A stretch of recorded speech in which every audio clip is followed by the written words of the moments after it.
नमस्कार, शाम का डेली डोज देख रहे हैं आप और मैं हूं आपके साथ उमंग माथुर। मेरे साथ मेरे साथी ब्रजेश साथ में मेरे बैठे हैं और आज एक हम खास मुद्दे की बात करने वाले हैं। आपको बता दें कि साल का ये दिन 2026 की जनवरी का ये दिन काफी ऐतिहासिक रहा और ये ऐतिहासिक इस वजह से रहा खासतौर पर भाजपा के लिए, क्योंकि 1980 के उस साल में जब भाजपा की स्थापना हुई थी, उसी वर्ष 23 मई को पटना के एक साधारण से परिवार में एक बच्चे का जन्म होता है, जो आज ही के दिन उसी भाजपा का राष्ट्रीय अध्यक्ष बनकर उभर कर सामने आता है।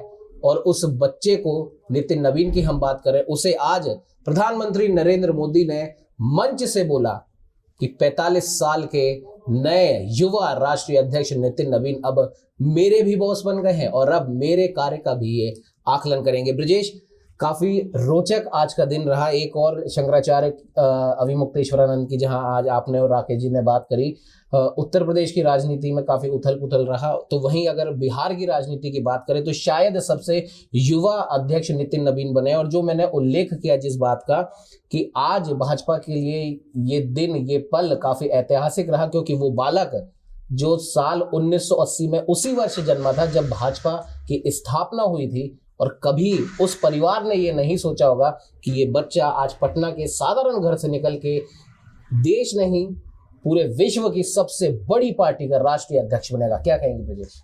देखिए उमंग जी, बहुत शुक्रिया। पहले देखिए, सबसे बड़ी बात है कि बीजेपी की एक सबसे अच्छी बात मैं आपको बता रहा हूँ कि बीजेपी में अन्य पार्टियों की तरह राष्ट्रीय अध्यक्ष उनके परिवार से तय नहीं होते हैं। वो कोई भी हो सकता है।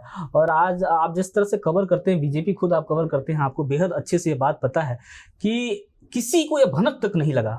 पहली बार ऐसा हुआ है कि तमाम नाम चलते रहे, नड्डा दोबारा बन सकते हैं, गडकरी हो सकते हैं, राजनाथ हो सकते हैं, तमाम बड़े बड़े नाम चलते रहे, लेकिन अचानक से बिहार से खबर आती है कि नितिन नवीन भाजपा के राष्ट्रीय कार्यकारी अध्यक्ष बना दिए गए हैं। पहली बार ऐसा मैंने देखा, मैंने खबरों में ऐसा देखा, मैंने देखा कि पहली बार किसी बड़े मीडिया संस्थान के किसी भी पत्रकार को नहीं पता था कि नितिन नवीन को ये राष्ट्रीय अध्यक्ष बनने जा रहे हैं। तो ये सबसे बड़ी बात तो ये था कि बीजेपी ने जिस तरह से एक आम कार्यकर्ता को उठा के खास कार्यकर्ता बनाया है, जिस तरह से आम से खास तक की कुर्सी पहुंचाया है, वो बेहद सराहनीय है और बेहद बेहतर बात है। अब आप दूसरी बात करते हैं कि आज पीएम मोदी ने जो बॉस की बात कही है, तो बीजेपी में हमेशा इसे एक कार्यप्रणाली रही है कि बीजेपी में जो राष्ट्रीय अध्यक्ष होता है वही सब कुछ सर्वे सर्वा होता है। पार्टी की तमाम नीतियों को पालना हो। एक फोटो आपको वायरल एक बार दिखी होगी कि पीएम मोदी एक राष्ट्रीय कार्यकारिणी की बैठक में सबसे अंतिम पंक्ति में नजर आए थे। एज ए सांसद वो बैठे थे, ना कि वो यही प्रधानमंत्री बन के बैठे थे। कहीं ना कहीं यही भावना शायद आज उस मंच से जब प्रधानमंत्री नरेंद्र मोदी ने कहा होगा, तो शायद कहीं ना कहीं ये भावना होगी कि भले ही आज मैं विश्व की सबसे बड़ी पार्टी से आने वाला और विश्व के सबसे बड़े लोकतंत्र का भले ही मैं मुखिया हूं, लेकिन मेरे ऊपर भी एक मुखिया है। भले उसकी उम्र कितनी भी हो, लेकिन मेरा मुखिया वही है। बीजेपी में एक बेहतर भावना रही है हमेशा कि बीजेपी हमेशा ही अपनी पार्टी को मां मानती है, उसके कार्यकर्ता उस पार्टी को मां मानते हैं। और उसकी आप देखिए जिस तरह से उनका फैलाव हुआ है बीते कुछ सालों में, 14 के बाद आप देखिए 26 चल रहा है, हर राज्यों में लगातार विक्ट्री, हर राज्यों में लगातार जीत। बिहार कुछ एक्सेप्शनल छोड़ दें तो बीजेपी ने लगातार हैट्रिक भी दर्ज की है। आज बिहार में जिस तरह से उसने क्लीन स्वीप किया है, आने वाले समय में जिस तरह से महाराष्ट्र बीएमसी को आप कैसे बोल सकते हैं, सबसे अमीर नगर निगमों में से जिस तरह से वहां पे क्लीन स्वीप किया है, ये बीजेपी की एक अपनी अलग कार्यशैली है और छवि है। दूसरी चीज, एक बात इसमें माधव साहब मैं जोड़ना चाहता हूं कि बीजेपी के चुनाव लड़ने का तरीका भी बहुत अलग है अन्य पार्टियों को। इस पे हम आगे डिस्कस करेंगे, अन्य पार्टियों को भी इससे सीखना पड़ेगा। फिलहाल नितिन नवीन को बहुत शुभकामनाएं, उन्होंने बहुत बड़ी उनको जिम्मेदारी मिली है और इस जिम्मेदारी को निभाना उससे भी बड़ी बात होगी, उससे भी बड़ी बात है। और ब्रजेश, कहीं ना कहीं हम ये कह सकते हैं कि 2014 में भाजपा में जिस प्रकार से एक नए युग का उदय हुआ था, जब प्रधानमंत्री नरेंद्र मोदी ने अपने पद को ग्रहण किया था, लगभग हम मान सकते हैं उसी साल 2014 से भाजपा की परिपाटी बदलनी शुरू हो गई थी और उस वजह से कहीं ना कहीं देश की भी परिपाटी बदली। आज जिस प्रकार से विश्व में कई देशों के राजनयिक हमारे प्रधानमंत्री नरेंद्र मोदी के पैर छूते हैं, उन्हें अपने सबसे प्रिय मित्र बताते हैं, कहीं ना कहीं जो राजनीति का जो हम कह सकते हैं घटनाक्रम चेंज हुआ है, आज उसी घटनाक्रम को चेंज करते हुए नितिन नवीन को अध्यक्ष पद सौंपा गया है। और कहीं ना कहीं क्या आपको नहीं लगता ये न सिर्फ बिहार की, आने वाले चुनावों में बंगाल की राजनीति में भी एक बड़ा परिवर्तन लाया जा सकता है?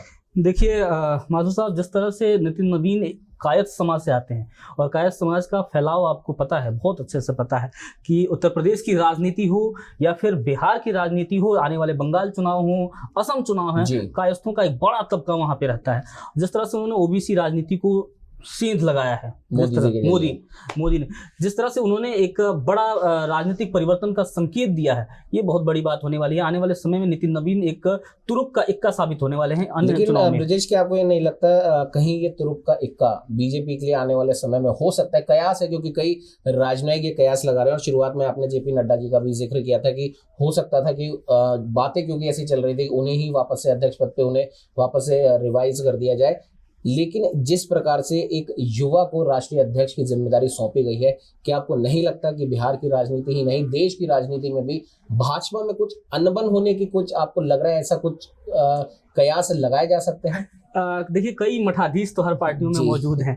मैं समझ रहा हूँ आप जिस मठाधीशों की बात कर रहे हैं, वो मठाधीशों के पेट में दर्द तो होगा, जाहिर सी बात है। लेकिन प्रधानमंत्री मोदी की एक बड़ी अच्छी बात रही है कि उन्होंने हमेशा युवाओं को आगे बढ़ाने का काम किया है। जिस तरह से इस समय वो मुखिया हैं, बीजेपी में एक मुखिया के तौर पर उनको देखा जाता है। मुझे कहीं ना कहीं ये लगता है कि ये पीएम मोदी की ही पसंद होंगे। पहली पसंद यही होंगे कि नितिन नवीन को उठा के लाते हैं बिहार से, और ये बहुत दिनों बाद देखा गया है कि बिहार से कोई राष्ट्रीय पार्टी का अध्यक्ष बनकर निकल के आया है, वो भी बीजेपी का।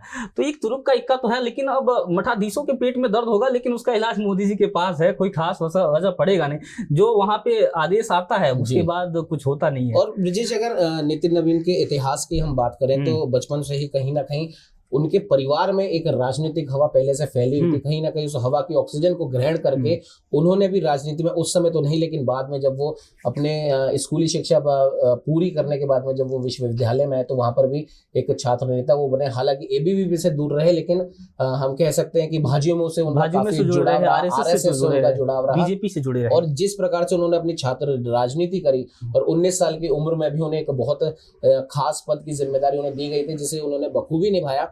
और साथ ही साथ मैंने बंगाल चुनाव की इसलिए बात करी क्योंकि बिहार से लगता एरिया, और जिस प्रकार से आपने कायस्थों की एक भूमिका आपने बिहार में, बंगाल में, असम में आपने एक हमारे दर्शकों को बताई है, उस लिहाज से भी कहीं ना कहीं नितिन नवीन इस आने वाले चुनाव में एक बहुत बेहतर राष्ट्रीय अध्यक्ष ही नहीं बल्कि एक बहुत प्रभावशाली व्यक्ति भी सिद्ध हो सकते हैं। मैंने एक शब्द कहा, तुरुप का इक्का है, वो बिल्कुल हैं। जिस तरह से अभी बंगाल में आप देख रहे होंगे माधु साहब, जिस तरह से रस्साकसी लगातार बीजेपी और तृणमूल कांग्रेस में चल रहा है, वहाँ बीजेपी के लिए साख की बात होती है। हर बार चुनाव बंगाल इस चुनाव इतना आसान किसी भी पार्टी के लिए होता नहीं, और वो पार्टी जो कि उत्तर भारत में बहुत बड़ा रुतबा रखती है, कद रखती है, उसके लिए तो बिल्कुल आसान नहीं है। पिछले 2 बार से हम देख रहे हैं ममता दीदी जिस तरह उन पर हावी हो जाती है, जिस तरह उन पर भारी पड़ती है। नितिन नवीन के लिए पहली चुनौती तो वहां है। ब्रिजेश, माफ कीजिएगा बीच में आपको टोक रहा हूं, राजस्थान में क्योंकि हम बैठे हैं, राजस्थान में जब भजन लाल जी को मुख्यमंत्री घोषित किया गया था उस समय भी कयास तो वसुंधरा राजे जी की ही लगाए गए थे, और आखिरी तक भी यही लगा था कि शायद वसुंधरा राजे ही तीसरी बार मुख्यमंत्री बनेंगी। लेकिन जिस प्रकार से यहाँ पर भी एक युवा नेतृत्व को और एक ऐसे नाम को जिसकी किसी को पता भी नहीं पड़ा, उसे मुख्यमंत्री का पद सौंपा गया, और 2 साल पूरे हो चुके हैं। कहीं ना कहीं सुख बोघाट तो होती है और छटपटाहट भी होती है, और इन 2 सालों के अंदर जिस प्रकार से खेमेबाजी हमने यहाँ पर देखी है, क्या आपको लगता है कि बिहार में या फिर आने वाले समय में भाजपा में राष्ट्रीय स्तर पर इस प्रकार की खेमेबाजी होगी? देखिए, बीजेपी जैसी पार्टी है ना, वहाँ खेमेबाजी चलती है जी।